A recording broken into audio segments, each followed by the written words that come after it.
Amemkashifu aliyekuwa naibu wake Rigathi Gachagua akisema kuwa kamwe hawezi kumfunza siasa jinsi anavyodai, kwani alihudumu kwa muhula mmoja tu kama mbunge.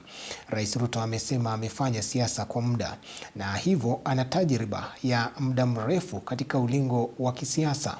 Ameweka wazi kuwa hatokubali viongozi wa kisiasa kuwagawanya Wakenya kwa misingi ya kikabila na chuki, akisema Kenya ni moja na itasalia kuwa moja. Mwanahabari wetu Fred Wambua anatufungulia jamvi la undugu leo siku hii ya leo.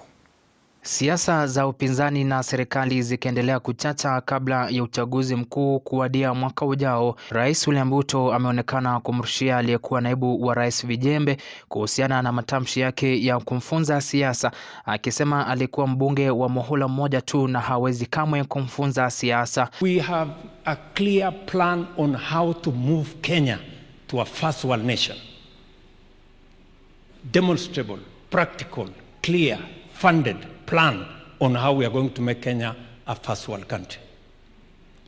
Wale ambao wanaendelea na makelele unajua naona hata watu wengine wanasema hapo sijui tutamfundisha ati Ruto siasa.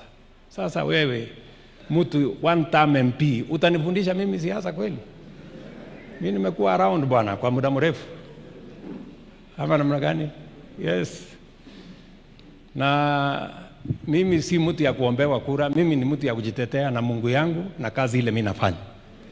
Rais akiweka wazi kuwa kiongozi yeyote anayejaribu kugawanya taifa la Kenya kutoka kwa sehemu zingine nchini sio vyema, akibaini hata kubali siasa za ukabila na chuki.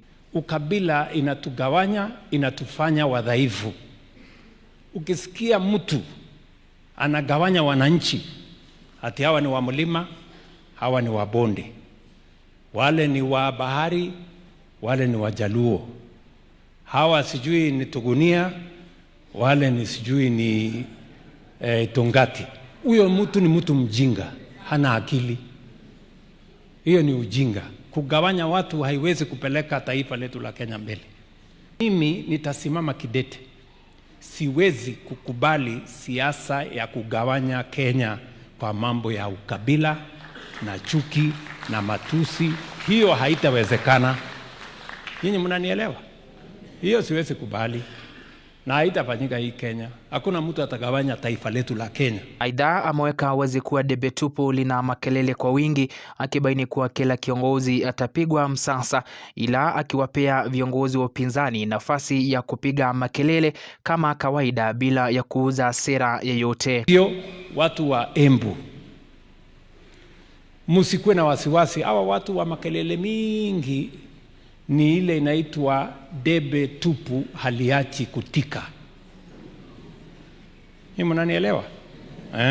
Makelele hii ni tumezoea makelele, lakini wananchi wanajua ni nani wa kufanya, ni nani wa kuongea. Kila kiongozi ambaye anatafuta uongozi Kenya apigwe msasa, asikuje tu na makelele. Wandam Kasongo sijui nini. Hapana, tunataka kujua mpango ni gani.